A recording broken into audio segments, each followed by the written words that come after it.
Hi Lavi's, வணக்கம். எப்போவுமே என்னோட ஷாப்பிங் vlog தான் நிறைய பார்த்துருப்பீங்க. இந்த டைம் என்னோட குக்கிங் vlog வந்து நான் உங்க கூட ஷேர் பண்ணிக்க போகிறேன். இன்றைக்கி நாங்கள் மார்னிங் என்ன பிரேக்ஃபாஸ்ட் பண்ணுறேன்னா பிரெட் ஆம்லேட் பண்ண போகிறேன். ஸோ அதுக்காக கொஞ்சோண்டு கீ எடுத்து தவால நல்லா ஃபுல்லாக ஸ்ப்ரெட் பண்ணிக்கிறேன். இது வீட்டிலேயே பண்ணது. நீங்கள் பட்டர் இருந்தால் பட்டர் கூட யூஸ் பண்ணிக்கலாம். பட்டர் நல்லா ஸ்ப்ரெட் பண்ணதுக்கப்புறமா நான் வந்து குட்டியாக what is that wheat bread வாங்கி வச்சுருக்கிறேன். தென் எக்கு வந்து பீட் பண்ணி வச்சுருக்கிறேன். வீட் பிரெட் பார்த்தீங்கன்னா நாங்கள் வந்து பெருசு போட்டால் என் ஹஸ்பண்டுக்கு அப்புறம் ஷனு வந்து சாப்பிட மாட்டா. குட்டி குட்டியாக இருந்தால் அவங்களுக்கு பிடிக்கும். அதனால குட்டியாக தான் வாங்குவோம். பெருசாக கிடச்சதுன்னா அதை வந்து ரெண்டாக ஸ்லைஸ் பண்ணிக்க வேண்டியது தான். எக்கு வந்து பீட் பண்ணி வச்சுருக்கிறேன். பிரெட் வந்து எக்கில் டிப் பண்ணிவிட்டு அப்புறம் அப்படி போட்டுற போகிறேன். தோசை தவாவில் அப்படி போட்டு சிம்மில் வந்து குக் பண்ணணும். எப்போவுமே நீங்கள் பிரெட் ஆம்லேட் பண்ணுறீங்கன்னா ப்ளீஸ் நீங்கள் வந்து சிம்மில் வைங்க. அப்போ தான் வந்து ரொம்ப சூப்பராக வரும். ஏன்னா நீங்கள் ஹை ஃப்ளேமில் வச்சிங்கன்னா டக்குன்னு அந்த ஃபஸ்ட்டு லேயர் வந்து தீஞ்சு போகிறதுக்கு சான்சஸ் இருக்குது. சிம்மில் வச்சிங்கன்னா அந்த ப்ரெட்டுக்குள்ளே இருக்கிற எக்கு அதுக்கப்புறம் அந்த லேயர் கூட நல்லா ப்ரௌனிஷாக சூப்பராக வரும்.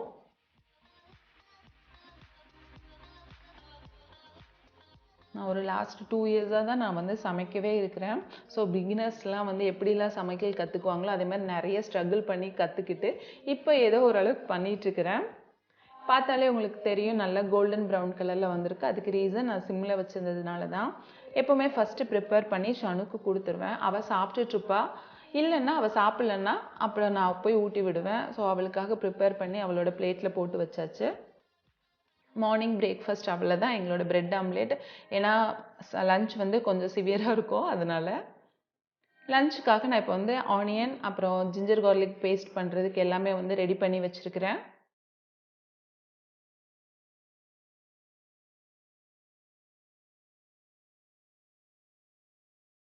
நான் கார்லிக் பூண்டு வந்து ஆக்சுவலாக உரிச்சதுக்கப்புறமா 1/2 அன் ஹவர் மஞ்சள் தண்ணியில் போட்டு கழுவி தான் வச்சுருக்கிறேன். எல்லாமே நான் அப்படி தான் கழுவி தான் யூஸ் பண்ணுவேன்.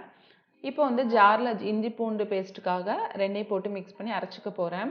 நிறைய இருக்குதுன்னு சொல்லி பார்க்குறீங்களா? எப்போவுமே நான் அந்த 1 வீக் எவ்வளோ இஞ்சி பூண்டு விழுது தேவையோ அதை வந்து அப்படியே போட்டு இப்போவே அரைச்சி வச்சுக்கலாம். இல்லைனா ஒவ்வொரு டைமும் அதை பண்ணிகிட்டு இருக்க வேண்டியதாக இருக்கும். ஸோ வந்து சண்டே வந்து அந்த ஹோல் வீக் எவ்வளோ தேவையோ அதை வந்து அப்போவே நான் ப்ரிப்பேர் பண்ணி வச்சுருவேன்.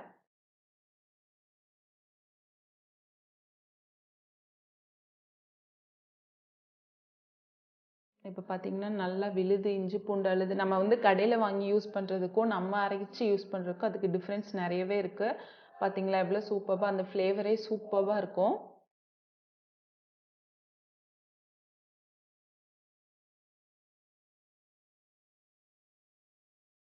அதை குட்டி ஸ்டீல் கண்டெய்னரில் போட்டு ஃப்ரிட்ஜில் வச்சுருவேன். மீதி இருக்கிறத அன்றைக்கே யூஸ் பண்ணிக்குவேன். இப்போ ஃபஸ்ட்டு வந்து மட்டன் குக் பண்ணுறதுக்காக நல்லெண்ணெய் வந்து ஊற்றுறேன். நல்லெண்ணெய் போட்டு அதில் எந்த ஃப்ளேவர்ஸ் போடாமல் ஜஸ்ட் நல்லெண்ணெய், பச்சை மிளகா, வெங்காயம், தக்காளி போட்டு குக் பண்ணி அதை சூப் இருக்குல்ல, அந்த சூப் ஷனுக்கு எப்போவுமே வீக்லி ஒன்ஸ் கண்டிப்பாக இது கொடுப்பேன். இது ஆட்டுக்கறி சாப்பிட்டா நிறைய ஹீமோக்ளோபின் அதிகமாகும் சொல்லுவாங்க. ஸோ கண்டிப்பாக வீக்லி ஒன்ஸ் குழந்தைங்க இருந்தாங்கன்னா நீங்கள் கொடுங்க. ஆனியன் சேர்த்தாச்சு.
எனக்கு அந்த வாஷ் பண்ணுறது எனக்கு பிடிக்காது. அப்புறம் பார்த்தீங்கன்னா கொஞ்சம் நிறைய சூப்புன்னு சொல்லி நிறைய வாட்டர் விட மாட்டேன். ஏன்னா ஷனுக்கு மட்டும்தான் இல்லையா, அதனால கொஞ்சம் அந்த மீட் வந்து அப்படி மூழ்கிற அளவுக்கு மட்டும் தண்ணி ஊற்றி அதை வேக வச்சு எடுத்தாச்சு. இப்போ பார்த்தீங்கன்னா ஷனுக்கு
ஸ்பைஸு கொஞ்சம் வந்து அதிகமாகவே எடுத்துக்கலாம்.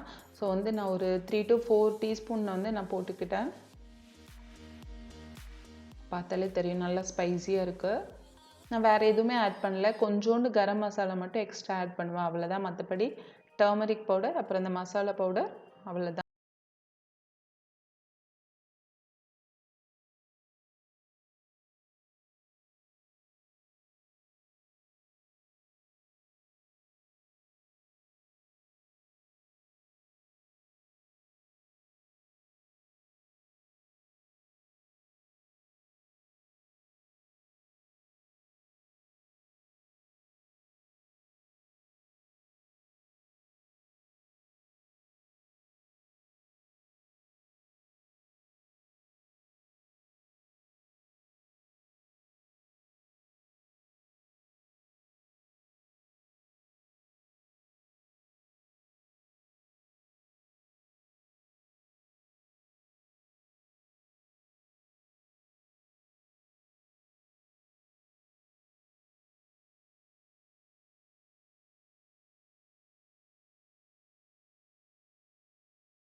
வச்சுக்கலாம். அடுத்தது வந்து சிக்கன் கறிக்கு வந்து என்ன பண்ணலாம் சொல்லி பார்க்கலாம்.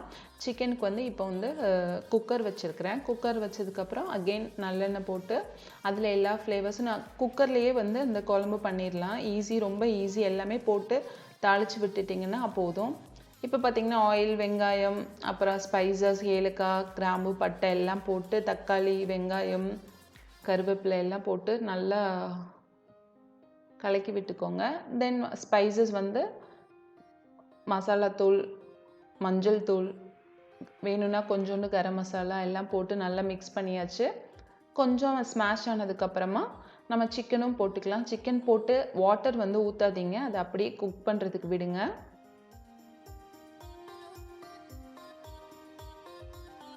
இப்போ பார்த்தீங்கன்னா அதில் கொஞ்சம் தேங்காய் அரைச்சி ஊற்று பண்ணலாம், அப்படி பிளெயினாகவும் பண்ணலாம். தேங்காய் அரைச்சி ஊற்றுறதுக்காக நான் தேங்காய், தென் பாதாம் 6 முந்திரி எடுத்துருக்கிறேன்.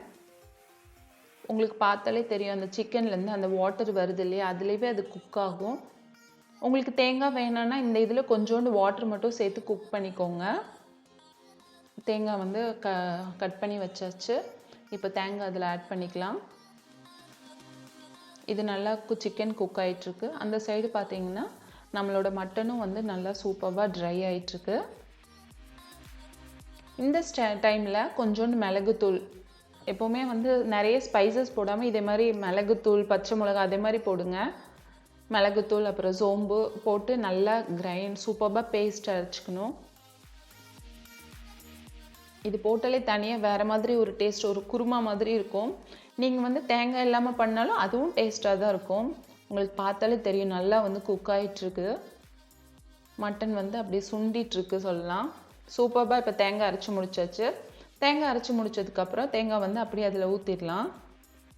இதில் தேங்காய் பால் எடுத்து ஊற்றுவாங்க, அதுவும் நல்லா டேஸ்ட்டாக இருக்கும். உங்களுக்கு ஏதாச்சும் டிப்ஸ் தெரிஞ்சாலும் கீழே எனக்கு கமெண்ட்டில் சொல்லுங்கள். ஏன்னா நான் இப்போ தான் வந்து கற்றுக்கிட்டு சமைச்சிட்ருக்கேன் இல்லையா, ஸோ எனக்கும் அது யூஸ்ஃபுல்லாக இருக்கும். நல்லா அதை மிக்ஸ் பண்ணி விட்டாச்சு. அதை மிக்ஸ் பண்ணதுக்கப்புறமா இந்த சைடு அப்பப்போ பார்த்துட்டு அதை அப்படியே நல்லா இது பண்ணிகிட்டே இருங்க, இல்லைன்னா அடி பிடிச்சிரும். நல்லா அடி பிடிக்காமல் நீங்கள் கிளறி விட்டுட்டே இருக்கணும், அப்போ தான் நல்லா ஃப்ரை ஆகும் அது. இப்போ இதை வந்து லிட் போட்டு மூடியாச்சு. குக்கர் மூடி வச்சு மூடினதுக்கப்புறமா ஒரு சிக்கன் தான் இல்லையா, சீக்கிரமாக வெந்துடும். அதனால உங்களுக்கு குவான்டிட்டியை பொறுத்து நீங்கள் வந்து போட்டுக்கோங்க. நான் ஒரு 3 to 4 விசில்ஸ் விட்டேன். நம்மளுக்கு அது முடிச்சிச்சுன்னா நம்மளுக்கு சிக்கன் குழம்பு ரெடி ஆயிரும். அகெயின் வந்து மட்டன் தான். மட்டனும் இப்போ ஏறக்குறைய ரெடி ஆயிடுச்சு. நான் எப்போவுமே வந்து மட்டனில் எனக்கு வந்து உருளைக்கிழங்கு சின்ன வயசுலேருந்து உருளைக்கிழங்கு, நான் மட்டன் சாப்பிட மாட்டேன், அதனால உருளைக்கிழங்கு எங்கள் அம்மா போட்டு சமைச்சு எனக்கு உருளைக்கிழங்கு போட்டால் தான் பிடிக்கும். ஃபஸ்ட்டே போட்டிருந்தா அது ரொம்ப குக்காகி ஒரு மாதிரி என்ன மசிஞ்சு போயிருக்கும். அதனால லாஸ்ட் ஒரு 5 மினிட்ஸ்க்கு முன்னாடி போட்டேன்னா அது சூப்பராக குக் ஆயிரும். அதுக்காக தான் போட்டிருக்கிறேன். அவ்வளோதான் ஃப்ரெண்ட்ஸ், இவ்வளோ தான் வந்து நான் சண்டேயோட ஆஃப்டர்நூன் லஞ்ச். இது இல்லாமல் சாதம், அப்புறம் வந்து ரசம் பண்ணேன். சூப்பர்பான நம்மளுக்கு மட்டன் சுக்கா மாதிரி ஒரு டிஷ் ரெடி ஆயிடுச்சு. அப்புறம் பார்த்தீங்கன்னா நம்மளோட சிக்கன் குழம்பு கூட ரெடி ஆயிடுச்சு. உங்களுக்கு பார்த்தாலே தெரியும் சூப்பராக ட்ரை ஆயிடுச்சு. மட்டன், இந்த எக்ஸ்ட்ரா மட்டன் சூப்பராக ட்ரை ஆயிடுச்சு. அது மட்டன் சுக்கா, சிக்கன் கறி, அப்புறம் சாதம், ரசம் வந்து அடுப்பில் இருக்குது. ஐ ஹோப் இந்த வீடியோ வந்து உங்களுக்கு பிடிச்சிருக்குன்னு நினைக்கிறேன். ஃபஸ்ட்டு டைம் நான் சமையல் பண்ணி உங்களுக்கு காமிச்சிருக்கிறேன். ஸோ பிடிச்சிருந்தா மறக்காமல் லைக் பண்ணுங்கள். சமைச்சு முடிச்சதுக்கப்புறமா ஒரு குட்டியாக ஒரு ரெஸ்ட் எடுத்துகிட்டு அப்புறம் ஈவினிங் வந்து க்ராசரி ஷாப்பிங் போகலான்னு சொல்லிட்டு கிளம்பினோம். ரொம்ப நாள் ஆச்சு நான் வந்து வீடியோ எடுத்து. என்னோடய ஐப்ரோஸ் பார்த்தாலே தெரியும், நான் த்ரெட்டிங் கூட பண்ணலை, அவ்வளோ பிஸியாக இருந்தேன். லாஸ்ட் 1 வீக் கொஞ்சம் வேலையாக இருந்தது. க்ராசரி ஷாப்பிங்னா மேக்ஸிமம் மளிகை சாமான்னா எந்த மாதிரி சொல்கிறது, அரிசி, பருப்பு அதே மாதிரி இல்லை, மற்றபடி ஐட்டம்ஸ்லாம் வந்து வாங்குறதுக்கு தான் போயிருந்தோம். நான் இப்போ பார்த்தீங்கன்னா வேஸ்லின் அந்த க்ரீன் கலர் தேடிட்டுருக்கிறேன். க்ரீன் கலர் அங்கே கிடைக்கவே இல்லை. போத்தீஸ் போனோம், பாண்டிச்சேரி போத்தீஸ் போனோம். இந்த ஹெர்பல் ஹேர் கண்டிஷ்னர் இது வாங்கலாமான்னு சொல்லிட்டு எடுத்து பார்த்தேன். பட் என்கிட்ட வந்து எங்கள் அம்மா ஃப்ரெஷ்ஷாகவே அரைச்சி கொடுத்த பவுடர் இருக்குது. இதை நீங்கள் யூஸ் பண்ணியிருந்தீங்கன்னா அது எப்படி இருக்குன்னு எனக்கு கீழே கமெண்ட்டில் சொல்லுங்கள். ஸோ நெக்ஸ்ட் டைம் நம்ம ரொம்ப கஷ்டப்பட வேண்டியதில்லை, ஜஸ்ட் இது வாங்கி யூஸ் பண்ணிக்கலாம்.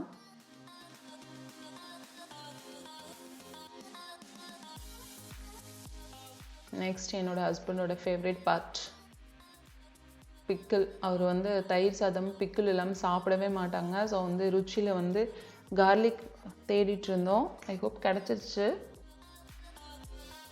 ருச்சி நல்லாயிருக்கும். வேறு ஏதாச்சும் பிராண்ட் கூட நீங்கள் சஜஸ்ட் பண்ணிங்கன்னா சொல்லுங்கள். மேக்ஸிமம் நாங்கள் ருச்சி தான் வாங்கிட்டுருக்குறோம்.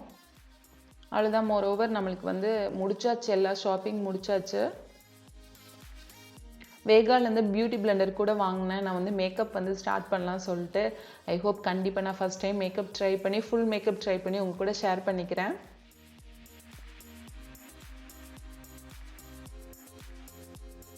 அவ்வளோதான் ஃப்ரெண்ட்ஸ். அப்புறம் நாங்கள் வந்து பாதாம் மில்க் தேடிட்டு இருந்தோம். பாதாம் மில்க் குடிக்கிறது இல்லை, ஆல்மண்ட் மில்க் வந்து நம்ம ஸ்மூத்திலலாம் ஆட் பண்ணுறதுக்கு, பட் கிடைக்கவே இல்லை. போத்தீஸ் முடிஞ்சதுக்கப்புறம் அவளை பில்லிங் பண்ணிவிட்டு அப்புறம் நாங்கள் பக்கத்தில் அஸ்வின்ஸ்னு ஒரு ஷாப் இருக்குது, அந்த ஷாப்பில் போய் நாங்கள் வந்து ஸ்நாக்ஸ் சாப்பிட போனோம். ஆஃப்டர்நூன் நல்லா ஹெவியாக சாப்பிட்டதுனால ஈவினிங் கொஞ்சமாக சாப்பிட்டா போதும், யாருக்குமே பசிக்கல, பட் கொஞ்சம் வயிற்றில் போடணும் இல்லையா, அதுக்காக போயிருந்தோம். ஷனு வந்து பிளாக் ஃபாரஸ்ட் புட்டிங் சாப்பிட்டா. நாங்கள் வந்து பாவ் பாஜி, பானிபூரி, அப்புறம் ஒரு சுக்கு coffee, then what is that, ஒரு அல்வா, ட்ரை ஃப்ரூட்ஸ் அல்வா சூப்பராக இருக்கும். நீங்கள் வந்து பாண்டிச்சேரி வந்தீங்கன்னா கண்டிப்பாக இந்த ஷாப் ட்ரை பண்ணி பாருங்கள். அஸ்வின்ஸ் ரொம்ப பெஸ்ட்டாக டேஸ்ட்டாக இருக்கும். அன்றைக்கி தகிப்பூரி சாப்பிட்டேன். தகிப்பூரி எனக்கு அவ்வளோவா பிடிக்கல, பட் பாவ் பாஜி, பானிபூரி ஓகே. அதே மாதிரி எல்லாமே நல்லா டேஸ்ட்டாக அஃபோர்டபுள் ரேஞ்சில் இருக்கும். உங்களுக்கு எல்லாமே சேர்த்து பார்த்தா ஒரு 170 180 தான் வந்தது. அந்த அளவுக்கு தான் வந்து ரொம்ப சீப்பாக இருக்கும். நீங்கள் ட்ரை பண்ணி பாருங்கள், டேஸ்ட்டாகவும் இருக்கும்.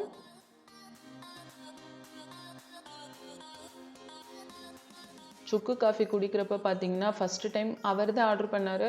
ஓகே எனக்கும் ஒன்று ஆர்டர் பண்ணுங்கன்னு சொல்லிட்டேன். பட் குடித்ததுக்கப்புறம் செம காரமாக இருந்தது. அப்புறம் நீங்களே வாங்கிக்கோங்க, எனக்கு நீங்களே குடிச்சிக்கோங்க, எனக்கு வேணாம் இன்னொன்று சொல்லாதீங்கன்னு சொல்லிட்டேன். பட் சுக்கு காஃபி ரொம்ப நல்லது சொல்லுவாங்க. அவ்வளோதான், சுக்கு காஃபி முடிச்சுட்டு அல்வா வந்து அந்த ஸ்வீட் அல்வா சாப்பிட்டு, ட்ரை ஃப்ரூட்ஸ் அல்வா சாப்பிட்டுட்டு நாங்கள் கிளம்பிட்டோம். அதுதான் ஃப்ரெண்ட்ஸ் எங்களோட சண்டே vlog. ஐ ஹோப் என்னோட குக்கிங் vlog உங்களுக்கு பிடிச்சிருக்குன்னு நினைக்கிறேன்.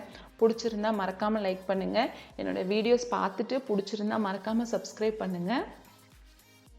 Bye friends. நீங்கள் என்ன சண்டே வந்து எப்படி சமைப்பீங்க, உங்களோட சண்டே எப்படி போகும், உங்களோட சமையல் எப்படி, எல்லாமே எனக்கு கீழே கமெண்ட்டில் சொல்லுங்கள். நான் 2 இயர்ஸாக சமைக்கிறேன், நீங்கள் எத்தனை வருஷமாக சமைக்கிறேன்னு நானும் தெரிஞ்சுக்கிறேன். Bye friends, take care.